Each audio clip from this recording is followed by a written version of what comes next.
The Montreal Canadiens are off to the Stanley Cup Final. Our coverage here on the fourth period brought to you as always by BitBuy, Canada's #1 cryptocurrency platform. Look, I had the Vegas Golden Knights winning this series. Dave, I know you did, and Aaron, I know you did as well. So what did the Montreal Canadiens do, Aaron, to shut us and a lot of other people up in this series?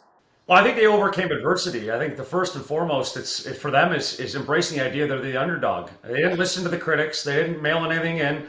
They found an identity in the playoffs, and as the playoffs went on, they got better and better at playing to it. It doesn't hurt that Carey Price right now, in my estimation, has basically cemented his name as the key Conn Smythe frontrunner for the playoffs, even in light of Montreal maybe not even winning the Stanley Cup Finals. This guy is the purpose and the reason for why the Montreal Canadiens are going to the Stanley Cup Finals. Bottom line, these guys have, whatever challenges put in front of them, whatever adversity they had to overcome, whatever hurdles were there, whether it's being counted out against Toronto down 3-1, whether it's going through and winning 4-0 and coming in against the Vegas team where everybody's like, oh, it's definitely done now, and didn't listen to the noise and came together as a team. Yeah, they really did, and they got contributions up and down the lineup. They had Eric Staal, they had Corey Perry performing, they had Nick Suzuki, Tyler Toffoli, and Cole Caulfield doing tremendous things. Caulfield with the second goal of the game here in this one. Shea Weber was getting better as the series kind of progressed. A little slow out of the gate, but he got better as things progressed. And Carey Price, as you mentioned, is Carey Price. So they were getting contributions up and down this lineup. And it's a testament to how deep the Canadiens were. They talked about this going into the series, that when they can roll all four lines, it gives them an opportunity to be a little bit more energetic as the game progresses, because you're not just keeping your top guns up to 18, 19, 20 minutes a game. So the Canadiens definitely deserved their fate. They deserve to be here, and they're showing everybody how wrong we all have been.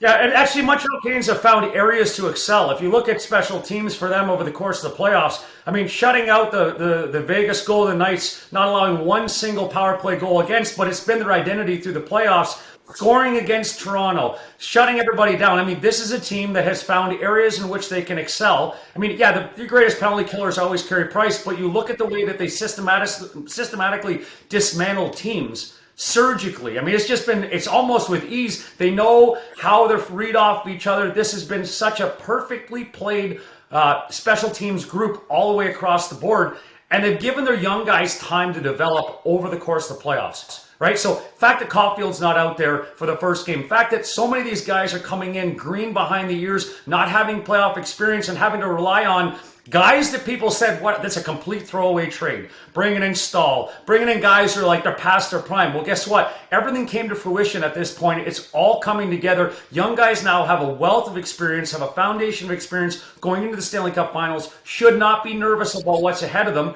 And the older guys have, this has been there, done that. So this is a good situation. And you also have to couple this in. If you think about where Montreal is at and why you should not count them out in the Stanley Cup Finals, pandemic year, they fired their head coach midway through the season. They bring in an interim guy that really, I mean, everybody's just waiting for him to just play himself out and find a real coach for next year. And then this guy gets COVID, and now we have Luke Richardson behind the bench, and they haven't missed a beat. So it says a lot about what they have continuity-wise in that locker room. That lineup has been stellar, and everybody has found a way in which to contribute, a niche on this team, and they've done it to perfection. Yeah, Aaron, you mentioned the young guys. I want to get to them in a second, but you also said something interesting about Carey Price already basically cementing himself, maybe win or lose as a Conn Smythe winner. Now, look, you've been there and you've seen it all. What is it like for a player, from a player's perspective, to have a guy between the pipes when you're in front of him, you have that calming influence, and he is that guy, and you know he has your back? Well, you can think of the opportunities that the Vegas Golden Knights had tonight, right? So it's a closeout game, and I'm sure, and I imagine these guys are tense in the Montreal locker room, right? So you don't want to rely on Game 7. You want to treat Game 6 like it's your Game 7 also. And there's some nerves, there's some jitters, and there's some giveaways. And who was there every single time was Carey Price. So for you to look at the performance of Carey Price, the entire body of his performance from the start against Toronto to where he's at right now, I don't think there's anybody else in the National Hockey League that rivals that contribution. It's been stellar. I don't think you don't have to worry about your goaltender. So you talk about the experience as a player.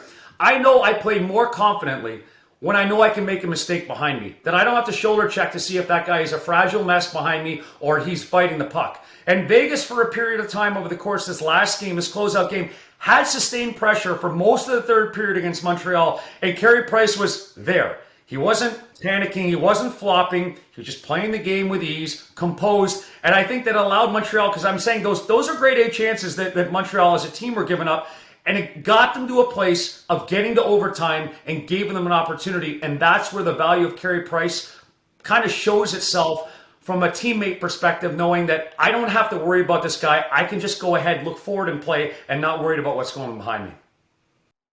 Yeah, and I think that when you look at the young guys on this team, Dave, and you look at the Kotkaniemi and the Caulfield and the Suzuki, and just the ice time that they're getting and managing to get so late in games, it just shows the confidence that the coaching staff has in these young guys.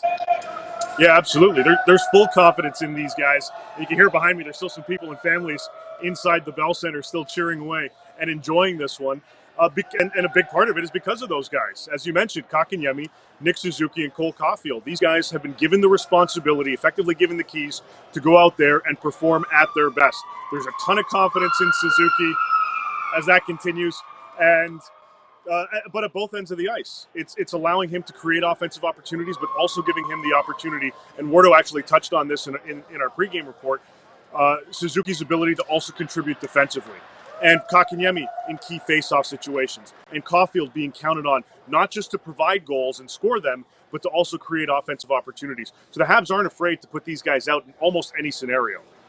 I imagine in all these interviews, too, when you get the post-mortem of this third-round series, that the young guys will step up and start talking about the older guys. And I think it showed itself in this game in particular that Luke Richardson actually played the Stahl, Perry, Armia line a whole lot more tonight in key situations, and you saw him out there trying to eat some minutes because of the fact that he knew that puck control and a little consistency out there on the ice can put his team at ease. And these older guys recognize where their value is at. They don't have to be spectacular. They just have to set a tone, and I think that's where I think the older guys maybe have been able to impart some of that experience, and you see the growth of the younger guys not being overwhelmed, not being taken aback by the situation, and embracing the opportunity that's in front of them.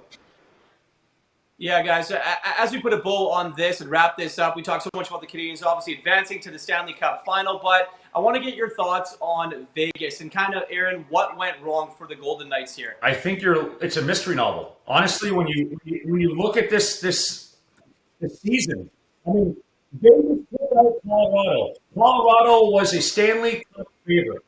And they worked their way through this, and everybody just decided, well, when they get to Montreal, it's going to be over. How did Vegas's top line get shut down? How did they neutralize the rolling of four lines for Vegas, which is one of their key strengths? I don't have an answer. I don't know what Montreal did. The only thing Montreal was not able to do was neutralize the decor. The decor accounted for, 8 of 13 goals in this series. So maybe that's something to look forward in Tampa. But, I mean, Montreal just did an absolute job on Vegas. And Vegas, I mean, it's not goaltending. It wasn't spectacular, but it was good enough. What happened in front of goaltending, specifically up front, was a failure.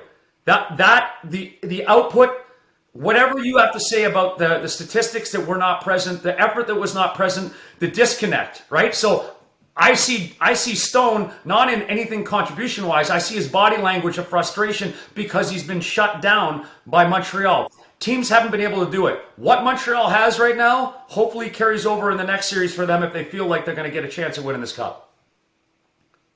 Gentlemen, thank you so much for this. The Montreal Canadiens did a very good job of silencing their haters, silencing their critics. But Dave, where you are in the Bell Center, it's not silence. It's an absolute party in Montreal as the Canadiens are off to the Stanley Cup Final.